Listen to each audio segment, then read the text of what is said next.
A lot of people confuse being good at a marketing versus actually being good at the thing. Now, what does that mean? If you really pay close attention, each and every single person that you've ever met at one point or another preaches. And I say preaches, almost everybody does. And I won't say everybody, but it is very common for people to be like, I am really good at this. I'm going to teach you. I've learned a ton about it, blah, blah, blah, blah, blah. I have also been in positions and in moments and in points where I'm like, that I'm like really, really good at this because I've learned so much about it. I'll give you a perfect example. I originally studied accounting when I went to college. I went to school to study business and I specialized in accounting. I really only chose accounting because I like numbers and I wanted to make money, but I really had no idea what I was going to do. I just chose it for those reasons. And so I went to school for accounting. I got really good at numbers. I took a lot of finance courses as well. I took taxation courses, auditing courses. When it comes to making money from accounting to finance, I read a ton of different books, saw a ton of podcasts, talked to a ton of people, et cetera, et cetera, et cetera. Like I know personally a lot when it comes to accounting and a lot when it comes to finances. But just because I know a lot about this thing doesn't mean that I'm the best in the world. Just because I understand all these different things does not mean that I should be doing it. Now, you might ask yourself, like, why would you not do something if you don't actually know how to do it? It's a yes and no, right? So for example, one of the things that I studied in college was taxation. I learned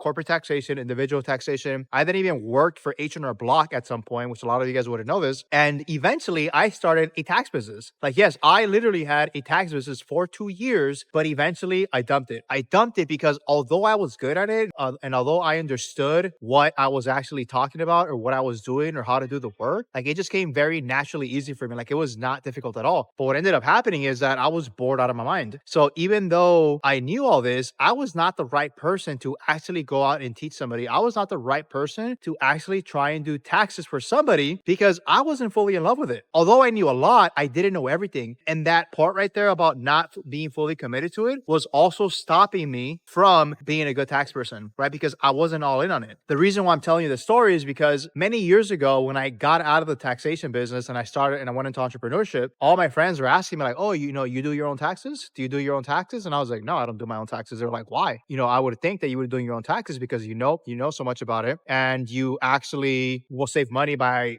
doing it yourself. And I was like, hey, I might be able to save $500 or $1,000 if I did it myself, or maybe $10,000 because I have multiple, entities that I have to file for. But I'm not an expert. Like I'm just not the expert. Just because I know how to do it, it doesn't mean that I should do it, right? Which then leads to what I'm trying to say. Just because somebody is really good at something and you know them to be that person, it doesn't mean that they're the actual right person for it. This is all stemming from this place of like right now with social media, almost anybody can seem an expert in anything if they know enough information. If you know enough of something, you can literally become an expert overnight if you market yourself through social media as an expert. Just because somebody has a huge following on social media, it doesn't mean they're a good marketer. They got really good at marketing themselves, but it doesn't mean they actually know how to do any marketing, right? They knew how to create content and maybe they got lucky and went viral, or maybe they knew how to go viral, but it doesn't actually mean they're good at marketing. I'm going to give you a perfect example about an actual live person today that if you look them up and you study them, or you might have even heard of them already, you will see what I'm talking about. And I don't know this for a fact. This is just what I think happened. And I'll also say this before I mention this person. They are an absolute beast. Like they are just an absolute beast at what they did and how they did it. And it doesn't matter how they did it. The fact is that they're doing it. That's all I'm like promoting for them because they are like, they did it. They made it happen. Shelby Sapp. If you guys don't know who Shelby Sapp is, you should definitely look her up. But Shelby Sapp is one of those prime examples. Is my opinion. I don't know this for a fact, but I believe part of her story or what she talks about is that, yeah, she was in sales. She came from sales. She was struggling. She was trying to do sales. She got really good at it. And then she figured, I'm going to teach people. Shelby Sapp didn't get rich from sales. She got rich from teaching you how to get good at sales, right? But she knew how to market herself so well that everybody believed she is the best salesperson in the entire world. And here's this crazy part. She was not the best salesperson in the world when she started doing this content. She might have been decent. She might have been kind of good, but she became so all in on this and on this vision of who she was and what she was going to teach people that she ended up becoming really good at sales. She had to continue getting better and had to continue learning more and more and more. And as she was preaching this, as all this information was flowing through her, she became one of the best closers in the entire fucking world because of that reason. Maybe what I just said isn't true. Maybe she was one of the top closers in the world before she did all this. I don't think so. But the point is here is that she's a great freaking marketer. She has a great freaking vision. She is now currently a really good closer from what it seems like. I'm not a sales expert, so I'm not going to tell you whether she is or not. To me, it seems like she's really, really good. I do believe though that when you believe, and I've talked about this to you guys, like when you truly believe you are who you say you are, you will become it, even if you're not. That's what she did. And so where does this all come into play and where are we going with this? Where I'm going with this is the fact that don't believe everything you see and don't believe everything people tell you, because just because it seems like they might know everything, it doesn't mean that they're the best. And it might not mean that you should learn from them. You might not need to learn from Shelby Satt. Maybe that's not the best person to be learning from. Maybe you should be learning from somebody else who's actually been in sales for 20 plus years, right? Because you're going to tell me a 25-year-old girl who has 3 years of sales experience, maybe 5, is going to be better than somebody who's been doing it for 20 years. Yes, that is very, very possible. So I'm not going to say it's not, but chances are if you find an absolute beast of a closer who's been doing this for 20 years, they're probably going to be better than her, but